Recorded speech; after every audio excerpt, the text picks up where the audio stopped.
The rain is coming down in sheets now, blurring the edges of everything outside my window. It's the kind of downpour we expect this time of year, the kind that turns the streets into temporary rivers and makes you grateful for a solid roof over your head. But tonight, the gratitude is mixed with a hefty dose of anxiety, a knot tightening in my stomach with every fresh clap of thunder. I can't help but think back to how it all started, to the day Karen, or rather, President Karen, decided that the creek running through my property was an eyesore. I remember the way she had pursed her lips, her nose wrinkling as if she had smelled something foul, when she first saw it.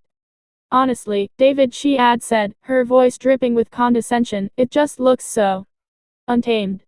It lowers the property values, you know. Untamed. That was one way to put it. I preferred natural.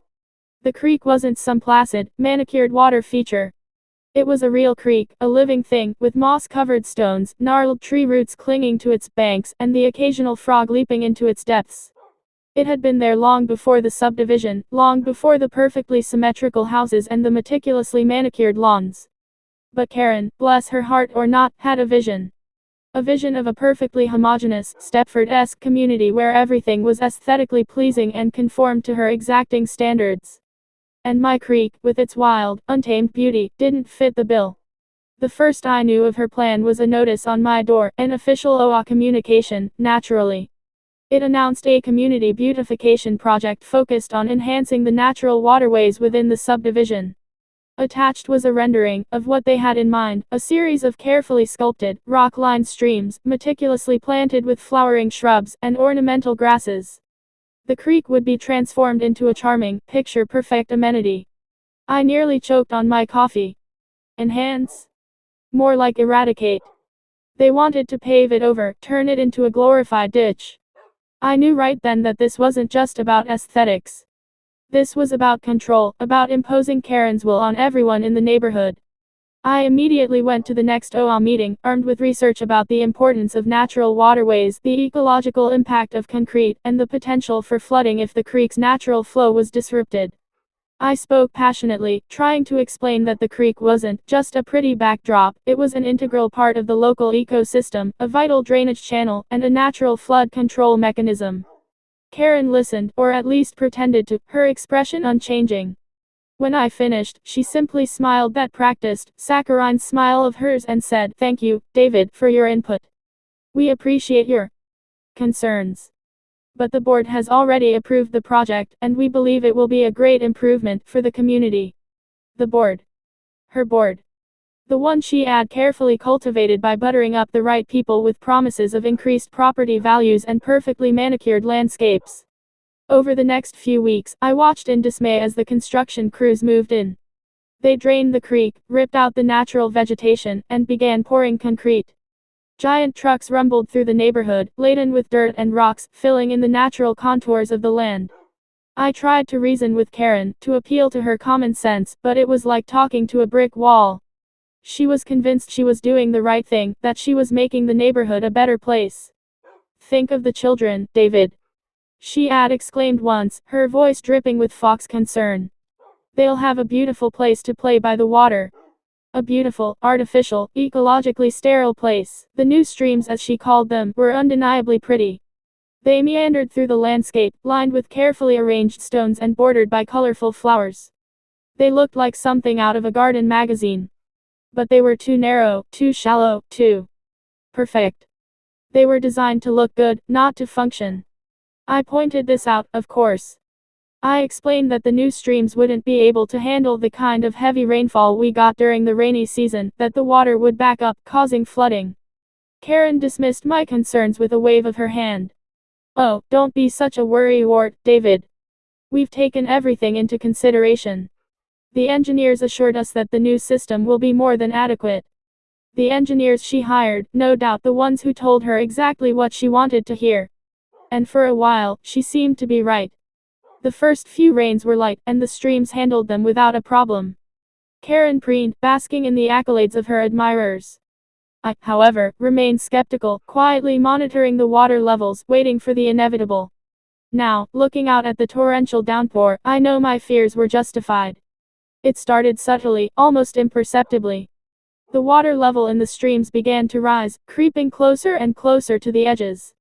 The carefully planted flowers and shrubs, meant to enhance the beauty of the streams, were quickly submerged, their vibrant colors fading under the rising water.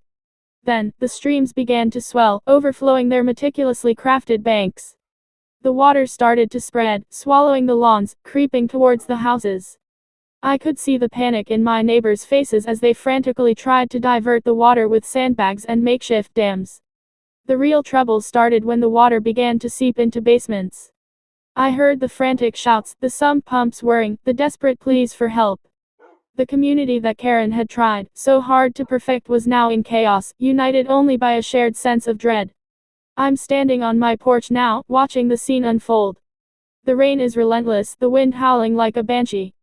The streams have become raging torrents, tearing away at the carefully constructed landscaping. The water is knee-deep in some yards, lapping at the foundations of the houses. And then, I see her. Karen. She's standing in her front yard, her face pale, her perfectly coiffed hair plastered to her head. She's staring in disbelief at the water swirling around her ankles, the water that she so confidently believed she could control. I almost feel sorry for her. Almost. But then I remember all the times she dismissed my concerns, all the times she brushed me off with that condescending smile. I remember the destruction of the natural creek, the ecological damage, the sheer arrogance of her actions.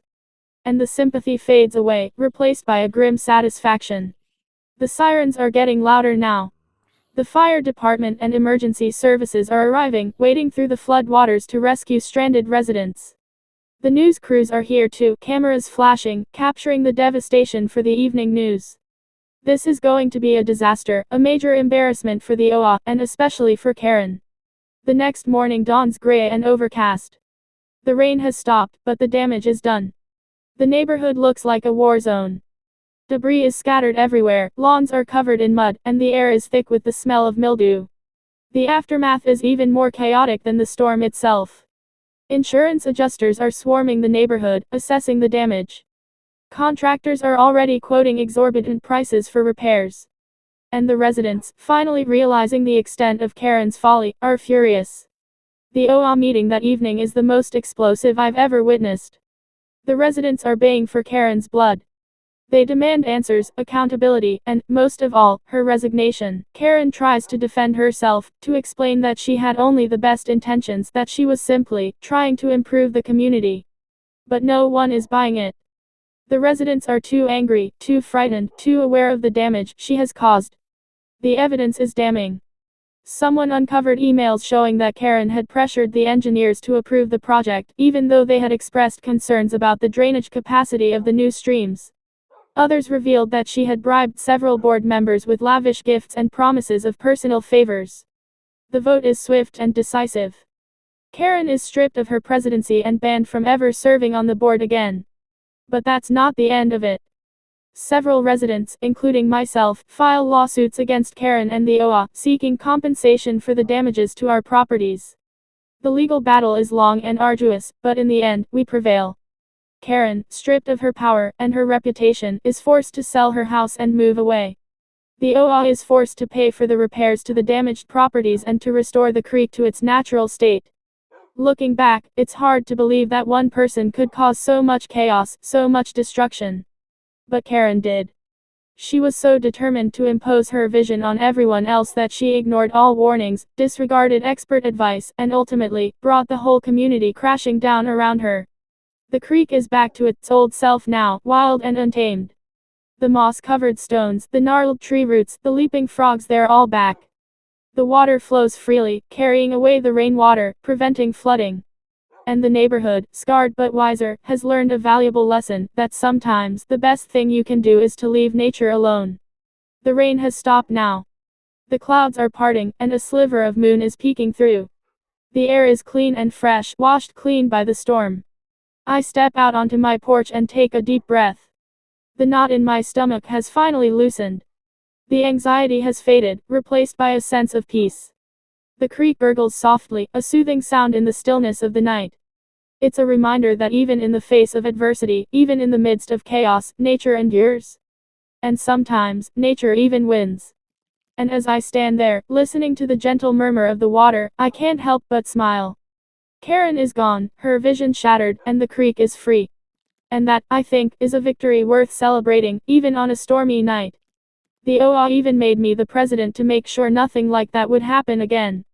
I turned the OA into a way to improve everyone's daily lives.